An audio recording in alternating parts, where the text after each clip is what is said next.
Dexter, vous êtes diplômé de l'école de management de Lyon.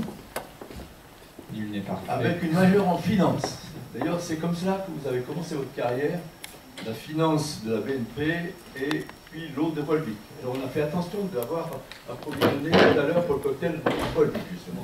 Super, c'est très bon pour notre santé. Vous intégrez le groupe de Schneider en 1990 dans le business développement et la gestion des ressources humaines. Ensuite, vous entrez à la direction commerciale de France, puis la direction industrielle de Grenoble. Vous vous expatriez, je ne sais pas si c'est le terme qui convient, à Moscou, pour contribuer au démarrage des activités du groupe en Russie. Et puis vous élargissez votre position en étant en Autriche au niveau de l'Europe de l'Est et de la Russie encore. En 2004, vous revenez à Grenoble, où vous travaillez à l'acquisition et au regroupement de MGE UPS avec APC, société américaine. C'est un moment, disons, particulier. En 2008, vous êtes à la direction des rémunérations du groupe Schneider. Et puis en 2012, et c'est pour ça que je vous ai sollicité, vous avez en charge la stratégie d'investissement dans la formation et les compétences pour 140 000 collaborateurs du groupe dans le monde. Enfin, décidément, vous aimez bien la région grenobloise. En 2017, vous arrivez à revenir à Grenoble comme directeur de l'établissement et des sites de Schneider Electric, avec l'ambition de faire de la région une vitrine du développement durable et de l'innovation, en partenariat avec les élus locaux, les acteurs locaux. Vous supervisez le projet immobilier Green Eau Valley, qui a été à la une il y a quelques mois, puisqu'il a été inauguré par le PDG de votre groupe, M. Tricroix, et qui doit attirer les clients du monde entier, je lis dans le texte, pour visiter vos vitrines avec les solutions de gestion de l'énergie mises en place, et pour offrir, c'est encore une citation, aux collaborateurs un cadre de travail engageant et collaboratif. C'est vraiment grave problème. Merci Gérard. Merci beaucoup. Et merci à Frédéric pour cette fresque du digital en entreprise. Impressionnant. Alors oui, comme l'a dit Gérard, la raison pour laquelle je suis ici, c'est parce que pendant les 5 dernières années, jusqu'en juin dernier, j'étais responsable de la formation pour le groupe Schneider Electric. Donc mon job, ça consistait à donner envie à 140 000 personnes de se former et essayer de contribuer à leur donner les moyens, les outils pour le faire. Et donc ce que je voudrais faire avec vous, c'est un peu un retour sur l'expérience, sur qu'est-ce qu'on a fait, où est-ce qu'on en est, avec notamment en mettant l'accent sur la partie digitale dans ce sujet. Alors,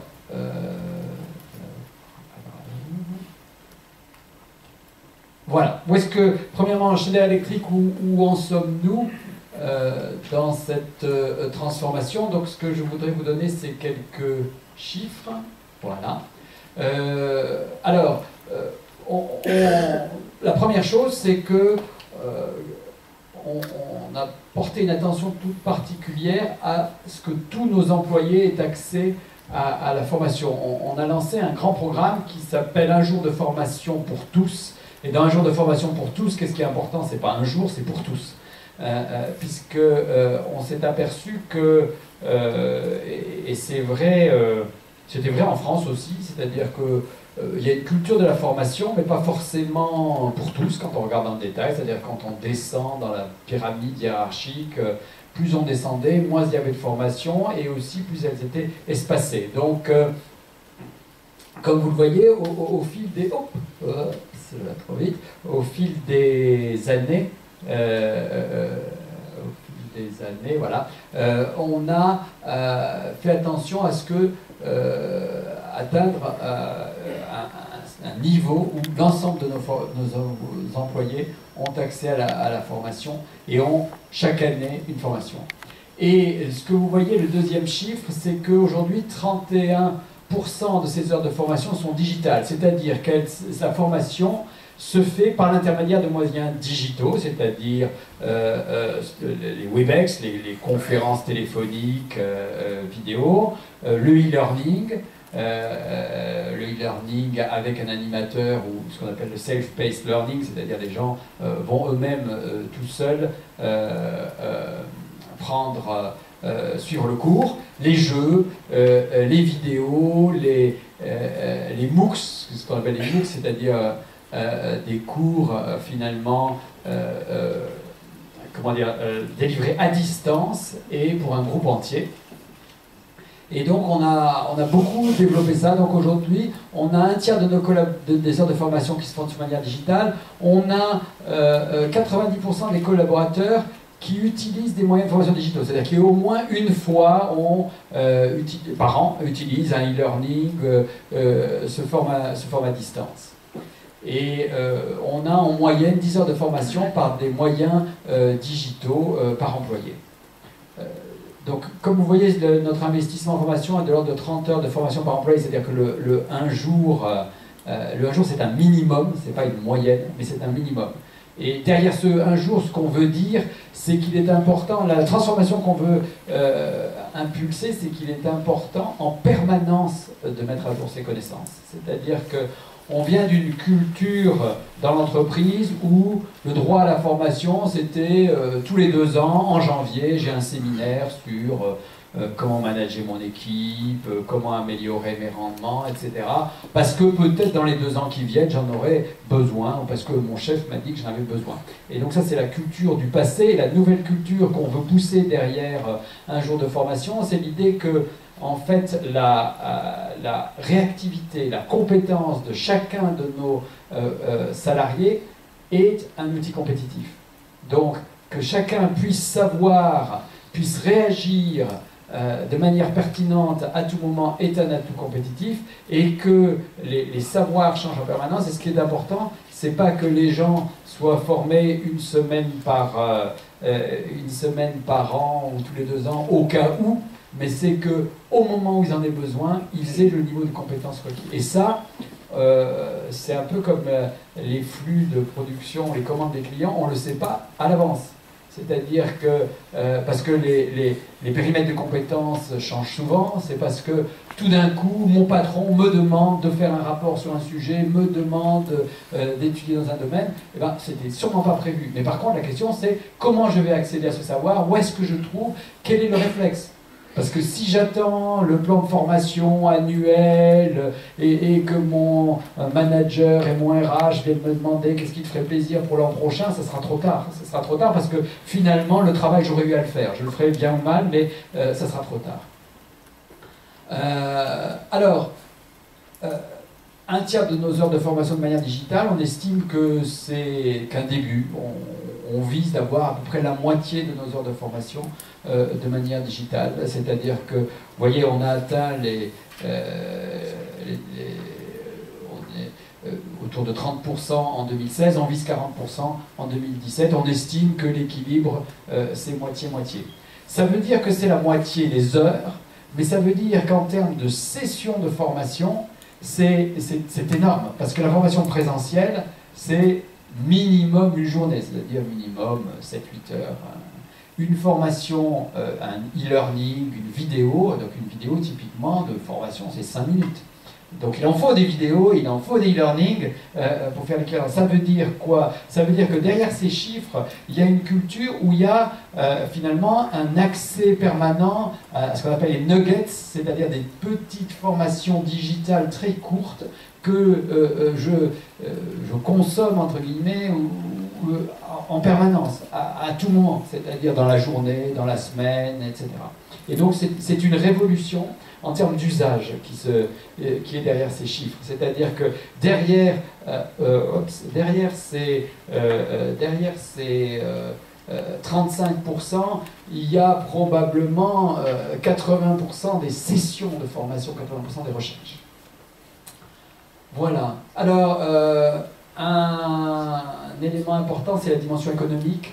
Là, j'ai pris un exemple, c'est-à-dire que parce qu'au début, nos salariés nous ont dit ah, oui, le digital, c'est du e-learning, parce que vous faites ça parce que c'est pas cher Et puis nous, ça ne nous plaît pas finalement, parce que nous, on a besoin, on aime bien avoir un formateur, etc. Donc, pour tordre un peu le cou à l'idée de c'est pas cher ou c'est cher, le digital, c'est en gros très cher à produire. C'est-à-dire que si vous voulez faire une vidéo de qualité, si vous voulez faire un e-learning attractif, parce que les lois de la pédagogie s'appliquent au digital comme au présentiel, c'est-à-dire que le présentiel, vous avez tous assisté à des conférences ou à des cours où on n'écoute plus après quelques minutes. Le digital, le e-learning, c'est pareil.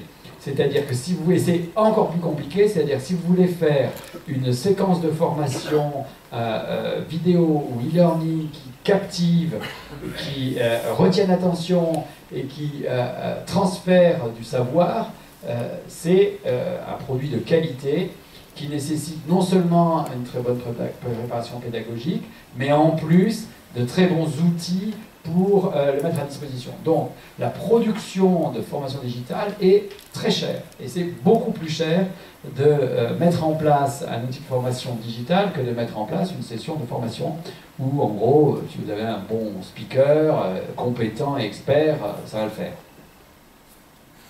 Par contre, si vous avez un gros volume de consommateurs de votre formation, bien sûr, vous avez un retour sur investissement. Donc là, c'est un exemple, on utilise une bibliothèque en ligne d'un fournisseur extérieur qui s'appelle Cross Knowledge, qui est une société française à l'origine, et qui nous a permis de diviser par 20 le coût par heure de formation sur cette plateforme, parce que petit à petit, une très grande masse de nos employés a pris l'habitude d'aller se servir dans cette librairie, et cette librairie nous a permis de réduire considérablement les heures de formation, le coût des heures de formation. Donc, ce qu'on aperçoit avec le digital, c'est finalement une augmentation légère des heures de formation, une augmentation exponentielle du nombre de sessions de formation et des moments d'usage de la formation. Et après, pour le coup, ça dépend de l'équilibre entre les types de formation qu'on a mis en œuvre et la consommation. Mais une stratégie de formation digitale, dans un premier temps, c'est un gros investissement. Et on le voit, les universités américaines ou françaises qui mettent en place des MOOCs lèvent des dizaines de millions de dollars pour permettre de créer des cours qui soient intéressants. Alors, chez Schneider, nous avions 3 priorités dans notre stratégie de formation. La première, c'est, je passe rapidement, c'est de dire que la formation est vraiment stratégique pour nous, puisque nous vendons des solutions, nous ne vendons pas que des produits dans des boîtes via les distributeurs, nous vendons de plus en plus des solutions clés en main, etc. Donc ça requiert de développer considérablement le niveau de compétences de nos vendeurs, pas que, de nos équipes projets, et puis aussi de nos équipes de conception de produits.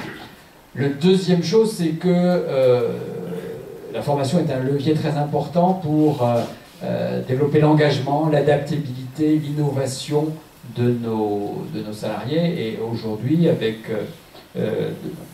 plus qu'avant, c'est-à-dire que les jeunes générations, elles viennent dans la boîte si elles apprennent quelque chose. Le jour où elles n'apprennent plus, ben, elles s'en vont, elles vont ailleurs, ça ne les intéresse pas. Et donc, forcément, une politique de formation sous tous ces aspects. Il y a bien sûr l'aspect ce que j'apprends sur le job, mais il y a aussi des apports de connaissances. Et puis le troisième pilier de notre stratégie, c'est de faire en sorte que le digital ait une place importante dans les outils de formation. Et j'insiste là-dessus aujourd'hui puisque c'est le thème de la journée, hein, c'est-à-dire que le fait que la formation soit délivrée de manière digitale et que l'on la consomme plus est un élément, un des 3 piliers de notre stratégie. Alors pourquoi ? Parce que, j'ai commencé à vous le dire, quand vous pouvez mettre à disposition de manière distancielle la formation, en fait, ça accélère l'accès au savoir, c'est-à-dire que c'est disponible immédiatement. Je prends l'exemple, vous voulez former vos vendeurs à un nouveau produit. Hein, alors, si vous avez, je ne sais pas, 1000 vendeurs dans le monde entier, et que vous voulez les passer par des sessions de formation, vous voyez tout de suite que vous allez avoir une question de déplacement des gens, vous allez avoir une question de disponibilité des enseignants, etc., etc. Donc vous allez tomber dans tout un tas de contraintes matérielles. Si vous créez un objet de formation digitale, un e-learning, des vidéos, un cours mixte, ce qu'on appelle un blended learning, c'est-à-dire un mélange de vidéos, d'interactions par conférence, d'apprentissage en individuel face à l'écran. Une fois que ce produit est créé, en 2 jours, vous pouvez l'avoir déployé dans la planète. C'est-à-dire que vos 1000 vendeurs, qu'il aurait fallu minimum 6 mois pour former, vous pouvez le déployer dans la journée. Et Renault est allé encore plus loin. Ils ont créé des vidéos sans parole. Parce que les 1000 vendeurs, ils ont en général, les vendeurs, ils ne parlent pas tous anglais, bien souvent. Hein, et donc, si vous voulez aller encore plus vite, vous faites une vidéo sans parole. Et par exemple, Renault a fait des vidéos, il montre les caractéristiques, de manière visuelle, les caractéristiques du produit pour lui permettre de déployer encore plus vite. Donc, il y a une question de vitesse dans l'outil digital. Il y a une question d'alignement aussi, c'est-à-dire que quand on est responsable de la formation pour 140 000 personnes, on pense bien que les gens ne vous ont pas attendu pour se former ou pas se former. Donc la question, c'est finalement quels sont les besoins, qu'est-ce que les gens savent, de quoi ils ont besoin. Donc le call center de Schneider aux Philippines, est-ce qu'il sait bien répondre aux attentes de nos clients par rapport à celui aux États-Unis? On n'a aucune idée. Sans doute, il sait très bien répondre si il y a un patron dynamique, compétent qui a organisé ça. Si ce patron, par malheur, n'est plus là, est absent pendant 6 mois, qu'est-ce qui va se passer? On ne sait pas. L'avantage d'avoir une bibliothèque digitale, d'avoir des contenus digitaux, c'est que vous pouvez aligner. Vous savez qu'il y a une voiture balai, un corps de compétences qui sont maîtrisés partout et que vous pourrez déployer dans l'ensemble de vos entités. Et puis il y a un élément bien-être au travail. Alors, il y a un certain... Alors, dans certains pays, peut-être plus qu'en France, mais on peut se dire, ben voilà, l'avantage du e-learning ou de ces 5 fois une demi-heure de formation qu'on me demande, c'est que je la fais quand je veux. C'est-à-dire que je vais chercher les enfants à l'école à 4 heures, je rentre chez moi, je dîne avec eux, ils prennent leur bain, et puis à 20h30, je vais m'y mettre. Et c'est ça qui me plaît, c'est ça qui me convient, je la fais quand je veux. Et donc je suis plus disponible, etc. Donc ça, c'est des choses qui sont de plus en plus vues là-dessus. Alors, pour que ça marche, il faut des outils. Et alors là, on entre dans les besoins de plateformes informatiques dont nous avons besoin pour que nos collaborateurs puissent accéder facilement à ces formations. Alors, on travaille sur plusieurs axes. Ce qu'on appelle le profiling, c'est-à-dire faire en sorte que on a créé un portail d'accès à la formation qui s'appelle My Learning Link, et donc quand les gens rentrent, c'est comme dans n'importe quel outil à la maison, vous n'avez pas envie de chercher par thème, par machin, vous aimeriez que la machine sache que vous êtes contrôleur de gestion, vous êtes ingénieur R&D, donc finalement ce qui vous intéresse c'est ça, et ce que vous allez demander c'est ça, et qui vous le propose, une espèce de Google personnalisé de vos besoins. Alors aujourd'hui on s'appuie sur des acteurs qui sont spécialisés dans ces plateformes. Bon, ils n'en sont pas encore à un niveau de qualité de l'interface qu'on a dans d'autres systèmes, mais c'est ça qui est attendu par nos salariés, de plus en plus. Alors après aussi, ce qui est important, c'est de faire des systèmes ouverts, c'est-à-dire que les gens, ils n'ont pas envie qu'on leur donne que des formations de Schneider, etc.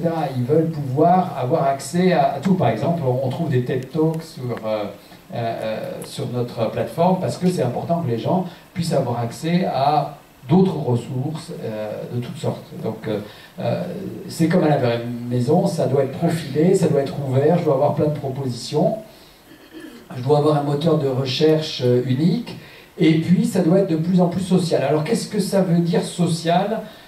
Bon, ça veut dire, le rêve c'est un peu aussi comme Amazon, c'est-à-dire que Parce que finalement, qu'est-ce qui fait que vous avez le plus confiance dans une formation? C'est qu'un collègue vous la recommande. C'est-à-dire, si votre chef vous dit il faut que tu y ailles, vous dites ok, peut-être. Si un collègue vous dit j'y suis allé, c'était vraiment super, tu devrais la faire, alors là je vais demander à mon chef est-ce que tu pourrais m'inscrire à ce truc-là, il paraît que c'est bien. Donc on a les mêmes phénomènes, c'est-à-dire qu'on commence à demander à nos salariés d'évaluer avec un système d'étoiles les formations. Hein, c'est-à-dire que du coup, alors on a des phénomènes, c'est un peu comme sur le web, on a vu dans certains pays, on a des contrôleurs de gestion qui vont beaucoup aux formations de supply chain parce qu'on leur avait dit qu'elles étaient super, ils les font. Et ben, pourquoi pas, parce que ce sera des bons contrôleurs pour ça, mais on entre un peu dans le même univers. L'autre dimension sociale, parce que souvent on dit oui, le digital, finalement, c'est froid, etc., c'est pas social. Alors, moi, ce que je dis souvent, il ne faut pas opposer digital à social, c'est digital et social. Alors, par exemple, pour essayer de... On a, comme l'a dit Frédéric Charemont, des populations pour lesquelles c'est difficile, c'est pas évident. Donc, ce qu'on a essayé, c'est de faire du digital ensemble. Alors, on a fait des déjeuners formation, c'est-à-dire qu'on s'installe, on déjeune tous ensemble et on fait un e-learning et puis on en discute, on débat ensemble. Ou par exemple, on regarde la vidéo d'une conférence professionnelle sur un domaine technique professionnel et puis on en discute. Donc c'est ce qui... L'addition des deux est souvent très puissante. Donc il ne faut pas les opposer, mais il faut mélanger digital et social. Et puis accessible à tout moment, ça veut vraiment aller très vite, et puis accessible à tout moment et partout, c'est-à-dire que la grande révolution pour nous, maintenant, en nouvelle, et on en est qu'au début, c'est le mobile. C'est-à-dire que de plus en plus, les gens veulent accéder aux formations sur leur mobile.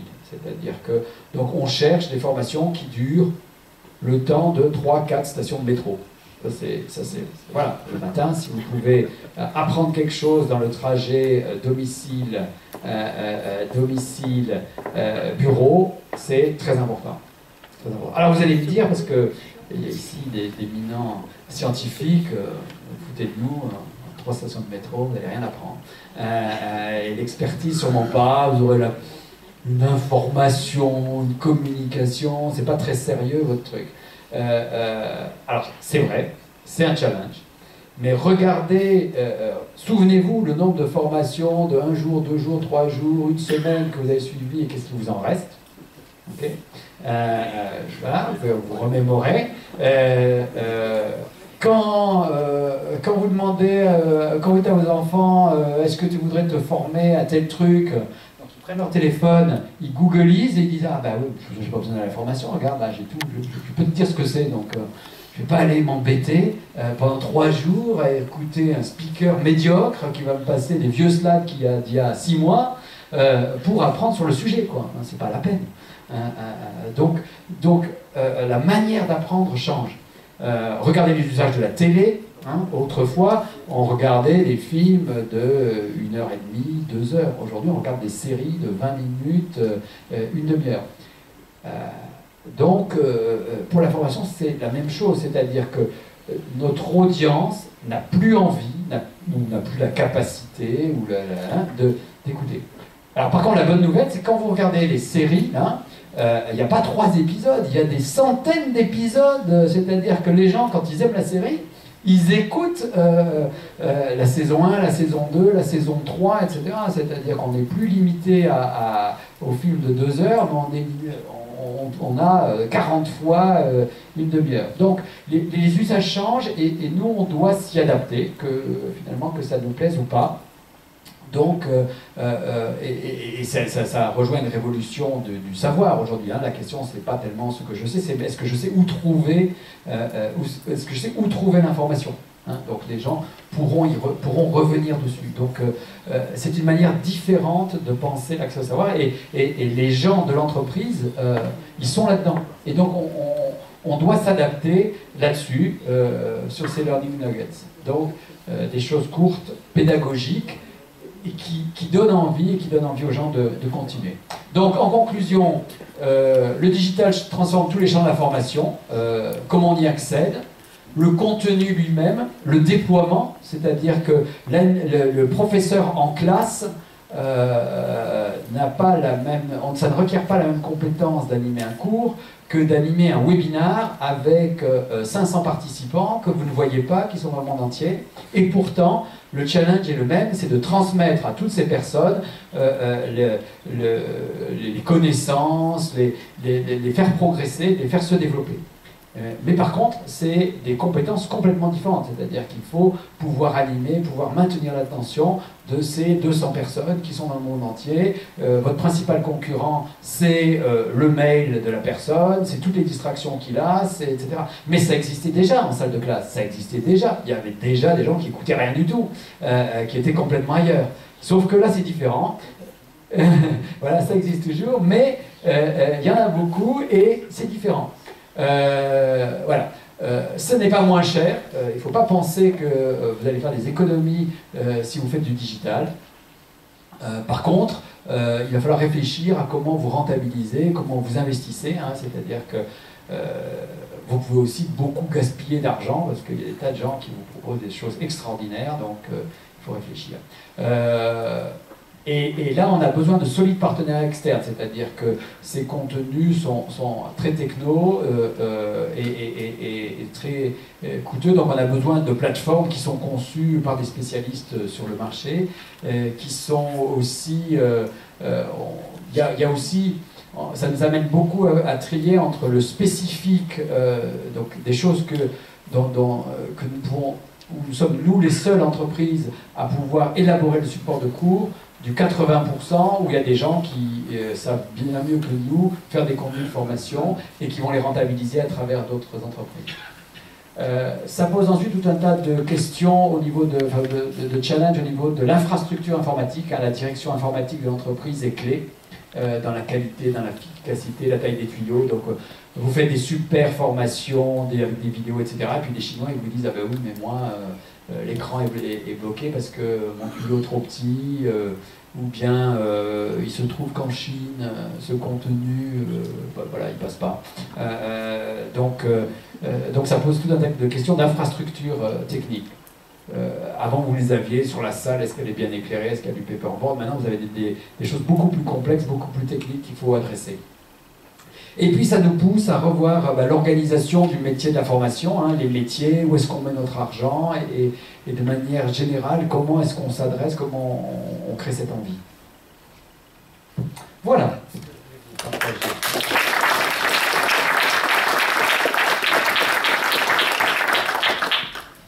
Merci Xavier pour cette brillante démonstration. En particulier, je pense que les dernières conclusions vont alimenter la table ronde de cet après-midi d'une façon très efficace. Des questions? Oui, madame. J'ai une question. Toutes les félicitations pour ces systèmes qui semblent vraiment très accessibles à chaque employé.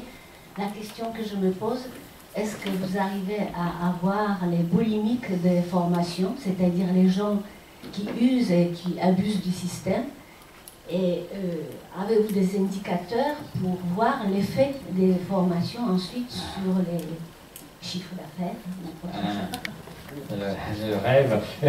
Écoutez, des boulimiques, oui, on en a, de l'ordre de 5 à 10%, vraiment boulimiques, qui tous les matins... Bon,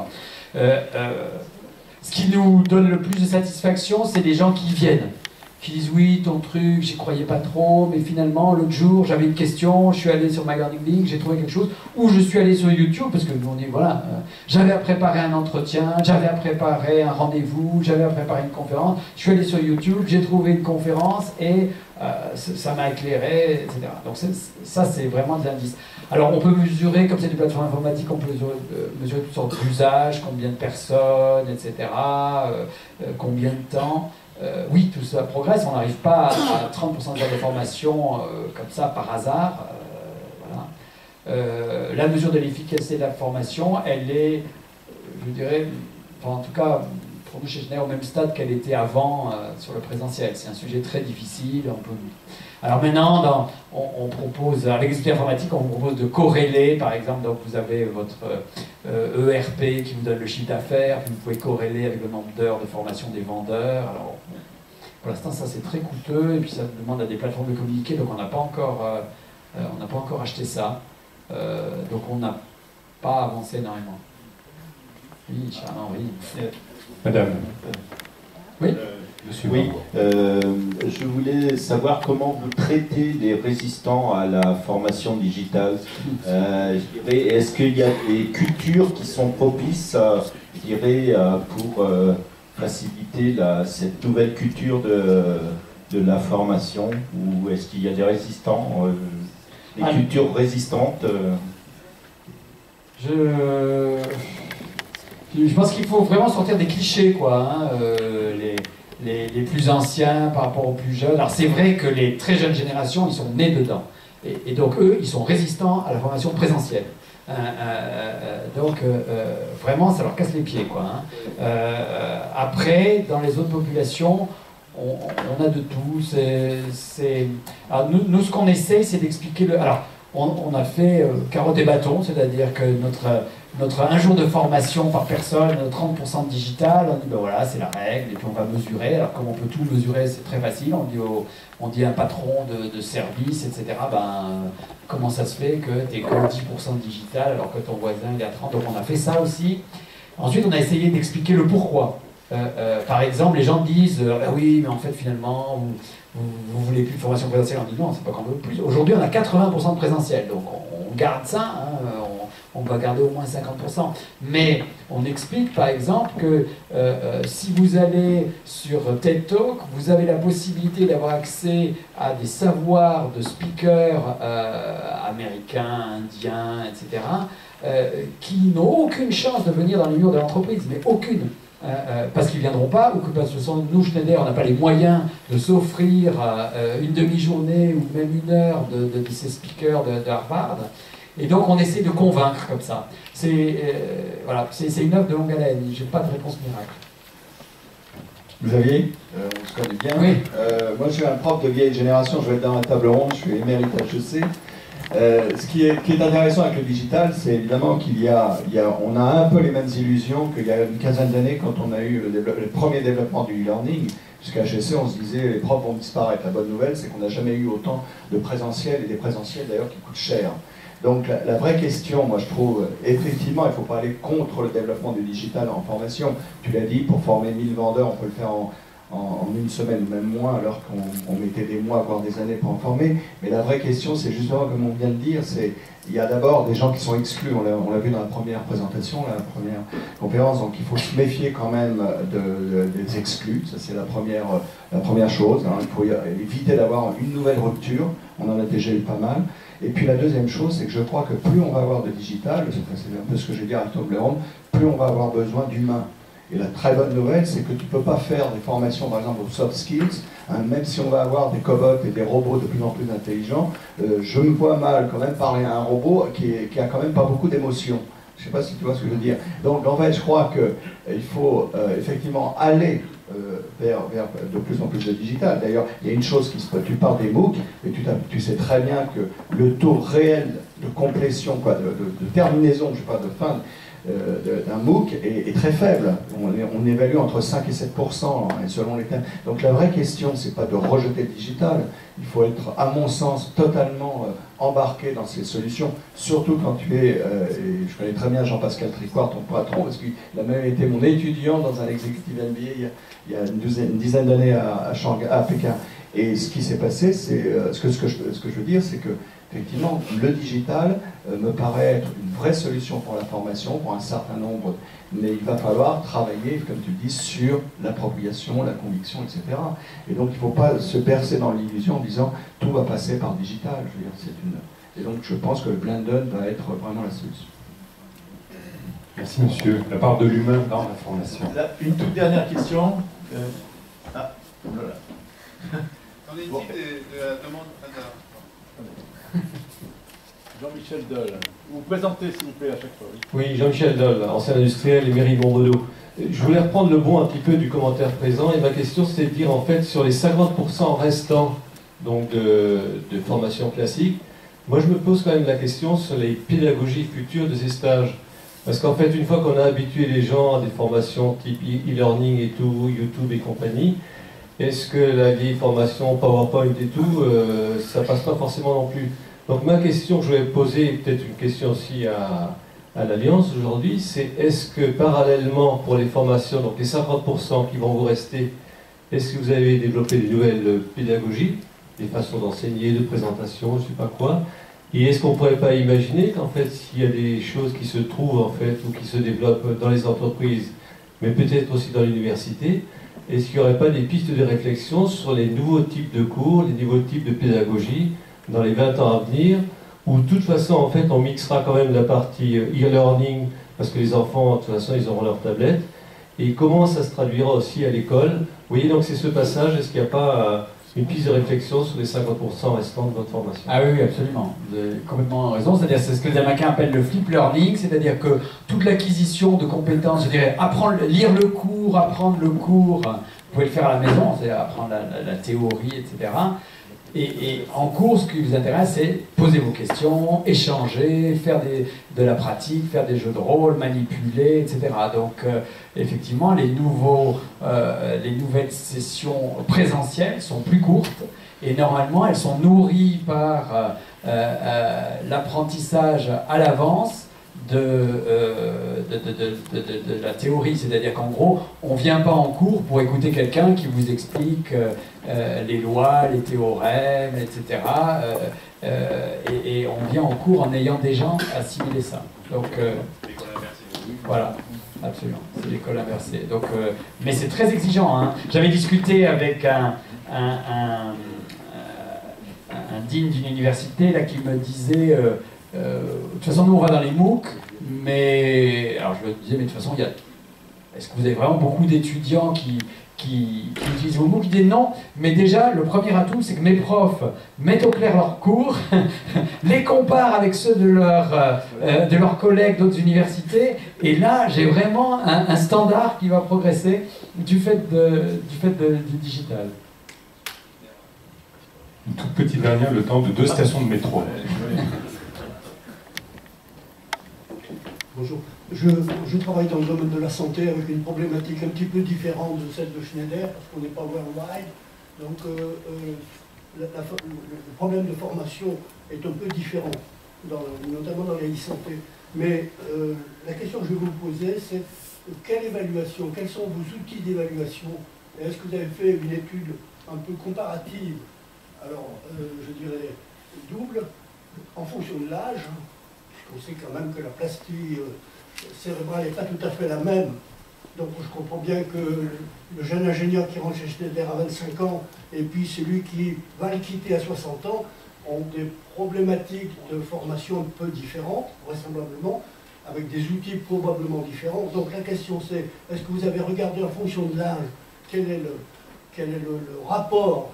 Est-ce que le numérique est mieux perçu vers la fin ou au début? La réponse on la connaît, mais enfin quand même. Mais surtout, c'est quels sont les critères d'évaluation que vous prenez pour savoir si une formation est bonne ou pas bonne? C'est difficile. On n'a pas mené d'études exhaustives. C'est bien sûr les générations qui arrivent sont beaucoup plus ouvertes que les générations anciennes, mais on ne veut surtout pas tomber dans ce schéma-là parce que c'est très stigmatisant et puis d'ailleurs pas juste, pas forcément juste. Hein. Il y a aussi, ça dépend aussi des métiers. Hein. C'est-à-dire que c'est sûr que les populations qui travaillent sur leur ordinateur toute la journée ont des réactions complètement différentes de populations en usine, par exemple, qui n'ont pas... Alors, bien souvent à la maison, ils ont très souvent des outils informatiques, mais c'est vrai qu'au travail, ils ne les ont pas, donc ils sont moins familiarisés. Mais je n'ai pas de réponse sur une étude précise sur les comportements des gens. Donc là-dessus, je dirais qu'on est resté avec nos anciennes pratiques. Bien, je crois qu'il va falloir conclure pour cette exposé. Merci encore Xavier pour réponse.